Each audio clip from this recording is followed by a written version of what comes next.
Olá, crianças, tudo bem? Como é que estão os alunos mais inteligentes deste mundo?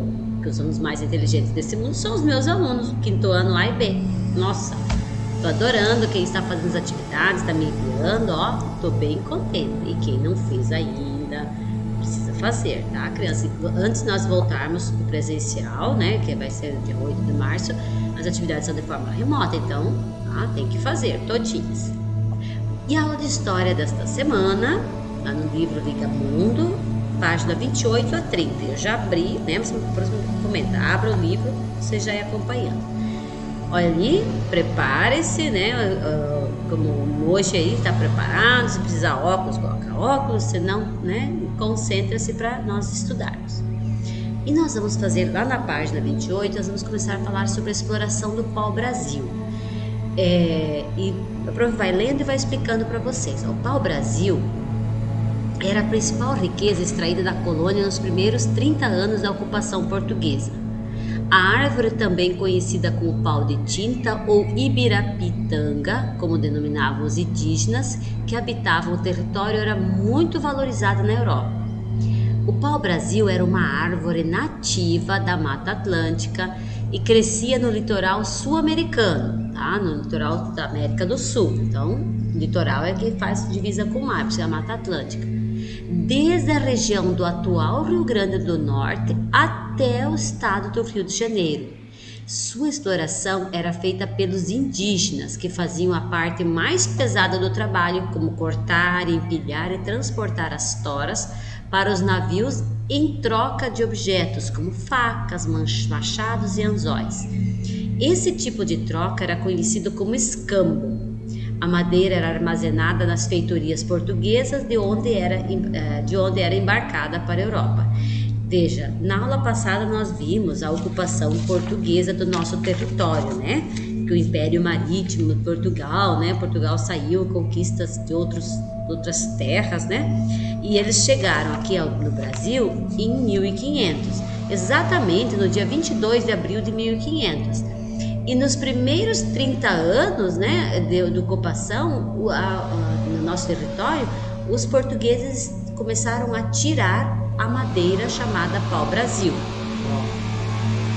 Então é uma árvore, tá? O nome científico é pau-brasilia equinata. Esse é o nome científico, ó. Todos os seres vivos, crianças, animais, plantas, tudo são seres vivos. Eles têm um nome científico. E esse nome científico é escrito numa língua chamada latim. Então aqui é pau-brasilia equinata, né? O nome científico do pau-brasil. Então, nativa do Brasil, né, típica da Mata Atlântica, né, e era chamada pelos tupis, né, pelos índios tupis, de ibirapitanga.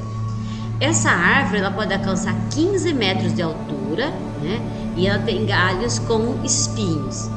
No século XVI, então século XVI, que é 1500, né, o século 1500 até 1530, ganhou importância porque sua madeira era usada na construção de objetos.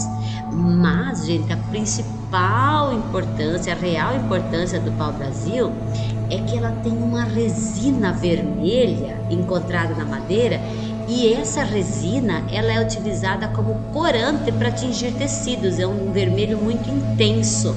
Então os portugueses adoraram quando encontraram o pau-brasil, né, aqui, que tinha bastante. Uma que também fabricavam objetos, mas principalmente por essa resina, tá? E aqui a prof, isso não tem no livro, essas duas informações a prof trouxe a mais. Aqui estão as imagens do pau-brasil. Essa é uma árvore, né? Ela teria que atingir 15 metros de altura, então é uma árvore frondosa. Aqui, ó, estão vendo o tronco? Aí aqui dentro, então a gente observa, né, esse tom avermelhado. E aqui a prof tem uma imagem mais aproximada das folhas, né? Que ela tem uma folhinha, as flores. É uma árvore muito bonita, né? Chamada pau-brasil, tá? Continuando agora no livro, na página ainda 28, nós temos uma imagem de um mapa. Esse mapa representa a viagem do navegador francês Jean Parmentier pelo litoral do território que hoje forma o Brasil. Nele podemos observar os indígenas extraindo e carregando toras de pau-brasil. Você vai falar, prof, mas que mapa diferente? Antigamente os mapas eram feitos diferentes, eles não tinham os equipamentos, as tecnologias que tem hoje para se produzir mapas reais, praticamente assim, só reduz o tamanho. Então antigamente era como mais ou menos eles pensavam.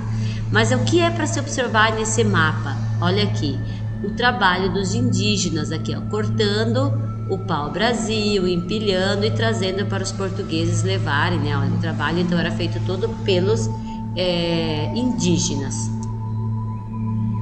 Na página 29 nós temos as drogas do sertão, tá? Quando nós falamos em drogas, dá a impressão que a gente está falando de cocaína, de crack, de maconha, né? Que a gente, quando fala drogas, vem essas palavras na nossa mente. Mas, gente, drogas, crianças, é dado nome para tudo aquilo que tem as drogarias, né? Antigamente chamava farmácia, eram drogarias. E são substâncias que se retira para produzir alguma coisa, tá? Então, drogas do sertão aqui não são coisas ruins até, né? A gente já vai ver aqui quais eram os produtos que eles queriam, que chamavam drogas do sertão. Então, não é naquele sentido de droga, de maconha, drogas ilícitas, tá? Ou alucinógenas, não, né?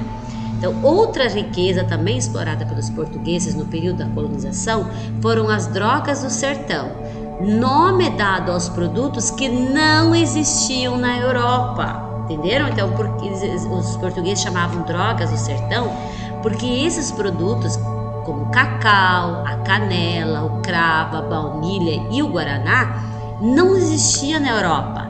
Então, eles chamavam de droga. Mas cacau, você faz chocolate, né? Canela, né, adoro, quem não gosta de uma canela, né, cravo para fazer sobremesa, a baunilha, que delícia, e o guaraná, que faz os guaranás que a gente toma. Então, são produtos deliciosos, mas é que eles não eram nativos da Europa, só do Brasil, daí eles chamavam de drogas. Esses produtos, quais produtos? O cacau, a canela, o cravo, a baunilha e o guaraná, que eles chamavam de drogas do sertão. Então, esses produtos tinham bons preços na Europa e foram utilizados principalmente no preparo de remédios e como tempero de alimentos. Eram encontrados na região amazônica e extraídos pelas missões jesuíticas. Missões jesuíticas eram os padres, né, chamados padres jesuítas. Esses padres jesuítas, eles tinham várias missões, várias reduções que eles chamavam ao longo do Brasil. Inclusive nosso estado, o Paraná, aqui em Guaíra, tinha uma redução jesuítica, né? Mais locais aqui do estado do Paraná, no Rio Grande do Sul, que eles traziam os índios e ensinavam a catequese, a igreja católica, ensinavam nossos costumes para os indígenas, tá? Então esses mesmos padres, eles também extraíam esses produtos, cacau, canela, né? E usavam a mão de obra indígena, que utilizavam a mão de obra indígena para esse trabalho, né? Os bandeirantes, bandeirantes era o nome desses paulistas, mineiros, aquelas pessoas que acabaram adentrando para o território brasileiro, conquistando novas terras. Mas os bandeirantes, eles estavam, na verdade, buscando riquezas, né? Novas riquezas, madeiras, ouro, e escravizavam os indígenas também, né? Mas esses bandeirantes acabaram também, que eles adentravam ao sertão, eles buscavam, em busca desses produtos, entrando muitas vezes em conflito com os jesuítas e indígenas das missões, tá? Porque muitos bandeirantes acabaram com essas reduções, então há bastante conflitos, tá? Bom, no livro agora nós temos 3 questões na página 29. Responda as questões a seguir sobre o Império Colonial Português. O Império Colonial Português, crianças, é o texto ainda que nós estávamos na aula passada, então tem que voltar lá para a página 27, 26, né? Diz assim: o Império Colonial Português começou a se formar no século XV. Que anos compreendem esse século? Século XV, que anos são? Vamos ver. Vai entre 1401 até o ano de 1500. Então esse é o século XV. No ano de 1501 até o ano de 1600 vai ser o século XVI. Então, a prof já ajudou nessa questão. A questão B diz assim: de acordo com o mapa da página 26, então tem que voltar, lembra? Nós estamos na página 29, tem que voltar lá para a página 26 e olhar aquele mapa lá. Que áreas pertenciam ao Império Colonial Português entre os séculos XV e XVI, entre os anos 1500 e 1600? Essa também a professora já ajudou. Dominava áreas da África, na América, na Ásia e em ilhas do Oceano Atlântico. Tá? A questão C.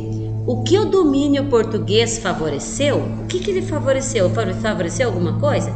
Eles criaram as condições para estabelecer relações comerciais, trocas culturais, mas com relação a prejuízo, nossa, acabaram, por exemplo, no nosso país, levaram todas as nossas riquezas, exploraram nossos ouros, prata, a árvore, quase acabaram com o pau-brasil, mataram os indígenas, né? Então, né, favoreceu o domínio português, mas teve muita exploração e tiraram muita coisa do nosso país, né?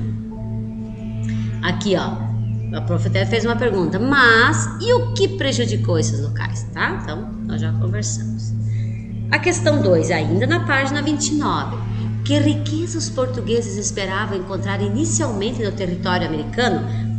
Voltam lá, já comentamos sobre isso. Essa vocês vão buscar sozinhos. 3. Que riqueza os portugueses exploraram de fato nas nossas terras?